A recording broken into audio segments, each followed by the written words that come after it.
तो एक बार फिर से बड़ी खबर का रुख करेंगे जो नैनीताल से आ रही है। चारधाम यात्रा पर हाईकोर्ट की रोक है। कैबिनेट के फैसले पर रोक लगा दी गई है। 1 जुलाई से इस यात्रा को शुरू करने का फैसला था। चारधाम का लाइव दर्शन करने के निर्देश भी थे। आधी अधूरी सरकार की रिपोर्ट से हाईकोर्ट नाराज हुआ और उसने इस पर रोक लगा दी है। इस वक्त की आज की बड़ी खबर है ये, जो लोग भी प्लान कर रहे थे यात्रा में जाने का, लेकिन अब ये खबर आ रही है कि सरकार दरअसल क्या उनका प्लान है, क्या रोड मैप लेकर आगे बढ़ने वाली है, उससे वो कोर्ट को संतुष्ट नहीं कर पाए।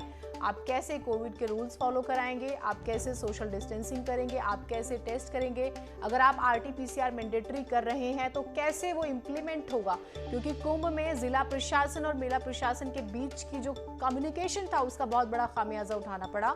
और यहाँ पर भी यही माना जा रहा है कि आप क्या करेंगे, आप अपना रोड मैप बताइए कि आप कैसे इस यात्रा को सुचारू रूप से चलाएंगे। उसका सरकार के पास जवाब नहीं था, वो कैसे आगे बढ़ने वाले हैं। कोर्ट ने साफ तौर पर इस अधूरी जानकारी से नाराजगी दिखाई और फिर इस पर रोक लगा दी है। कैबिनेट ने फैसला किया और देखिए ये बहुत बड़ी खबर है। और हाई कोर्ट न सिर्फ रोक लगाता है बल्कि नाराजगी भी जाहिर करता है।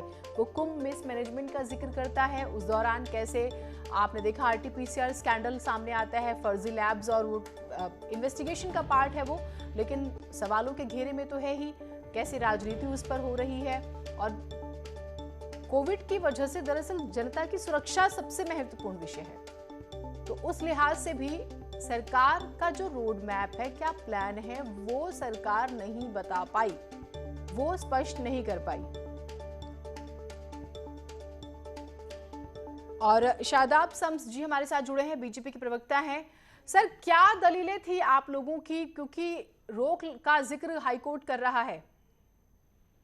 देखिए, हमने माननीय उच्च न्यायालय का हमेशा सम्मान किया है जी। और मैं ये कह सकता हूं कि जब किसी की जिंदगी का प्रश्न हो, आजीविका का प्रश्न हो, पहाड़ की रोजी रोटी चलती है इस यात्रा के ऊपर, वहाँ के क्षेत्रीय लोगों को अगर सारे नॉर्म्स के साथ मुझे लगता है कि वहाँ अनुमति दी गई तो कि आरटी-पीसीआर टेस्ट कराना कंपलसरी है और केवल लोकल लोगों को अभी अनुमति दी गई थी कि लोकल लोगों को हम वो करके, और उसके ऊपर एक आईएएस अधिकारी को डिप्यूट किया गया कि उनकी देखरेख में एसओपी की गाइडलाइन का मुकम्मल तौर पे पालन हो। अभी वो हम सोच ही रहे थे कि हाई कोर्ट में इस तरह से बयान आना कहीं ना कहीं सरकार के मॉरल को डाउन करता है।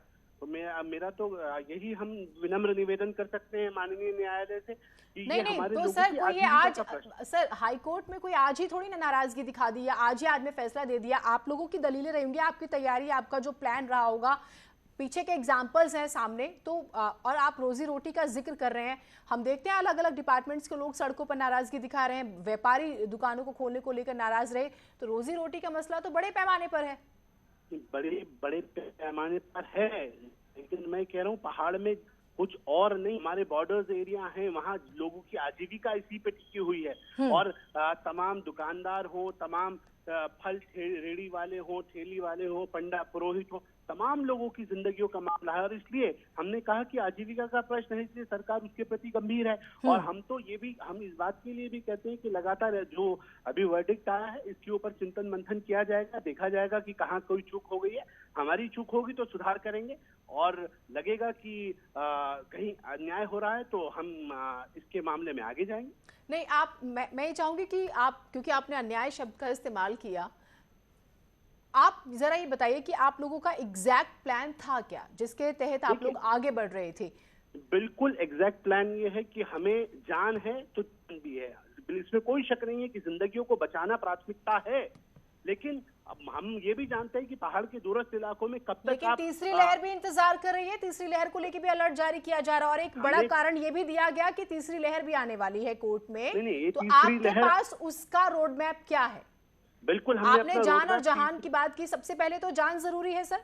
जी जी, मैंने कहा कि बिल्कुल, तभी तो हम तो लोगों ने सारे स्टेट खोल दिए, उत्तराखंड में अभी भी लॉकडाउन चल रहा है, तो इसीलिए क्योंकि जान जरूरी है।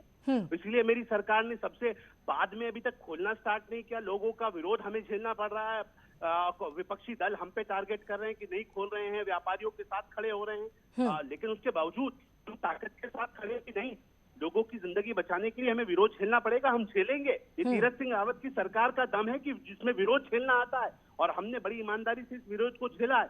इसलिए हम ये कह रहे हैं, निवेदन कर रहे हैं हम तो आप लोगों के माध्यम से भी, कि आज परिस्थितियां जो हैं वो आप दिल्ली में देखिए ना, क्या नहीं दिल्ली में सर, थर्ड वेव कहाँ नहीं आने झेला है? वाली है। देखिए, अमरनाथ यात्रा को कैंसिल किया गया कोविड की वजह से, अभी आप जानते हैं इस साल रद्द हुई है। क्या ये इतना ज्यादा जरूरी था इस यात्रा की इजाजत देना, या सेंटिमेंट्स बहुत ज्यादा भारी पड़ रहे थे? एक चीज ये बताइएगा। दूसरी बात ये कि आप बोल रहे हैं कि हमने झेला है विरोध को, जब आरटीपीसीआर स्कैंडल सामने आता है तो मुख्यमंत्री कहते हैं कि मेरे जिम्मेदारी संभालने के वक्त में नहीं हुआ। पीछे भी जो मुख्यमंत्री थे वो बीजेपी के ही थे, वो किसी और पार्टी के नहीं थे। गैर जिम्मेदाराना स्टेटमेंट कहा गया था इसे। नहीं, ये उनका कहने की, उनके बयान को एक अलग अंदाज से पेश किया गया। उनका कहने का मत सिर्फ इतना था, एक स्कैंडल हुआ, स्कैंडल के पीछे सबसे पहले एसआईटी जांच तो मेरे मुख्यमंत्री ने तय की, और बड़ी ईमानदारी से हमने कहा हम 0% टॉलरेंस ऑन करप्शन की सरकार है, एक भी भ्रष्टाचारी को हम छोड़ेंगे नहीं। भारतीय जनता पार्टी अपने चाल चरित्र और चेहरे के लिए जानी जाती है। किसी कीमत पर भी अगर जरा सा भी भ्रष्टाचार हुआ होगा इस ऐतिहासिक कुंभ में, तो सजा भी ऐतिहासिक मिलेगी। कितना बड़ा अधिकारी होगा हम छोड़ेंगे नहीं। सर्कल जितना भी दायरा बढ़ाना पड़ेगा चाक का, उतना बड़ा दायरा बढ़ाएंगे। माननीय मुख्यमंत्री जी इस बात को कह चुके हैं, और मैं ये मानता हूं कि जहां जब आपकी नियत साफ होती है भ्रष्टाचार के खिलाफ, और आप खुद भ्रष्टाचारी को सजा देने के लिए तत्पर हैं, तो फिर किसी कीमत पर भ्रष्टाचारी बच नहीं सकता। वो क्राइम करेगा और ऐसी सजा मिलेगी कि औरों के लिए सबक बने।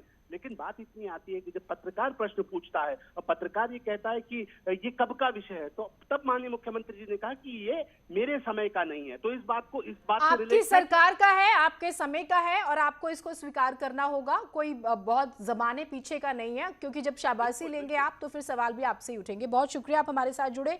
कुल मिलाकर सरकार अपना रोड मैप क्लियर नहीं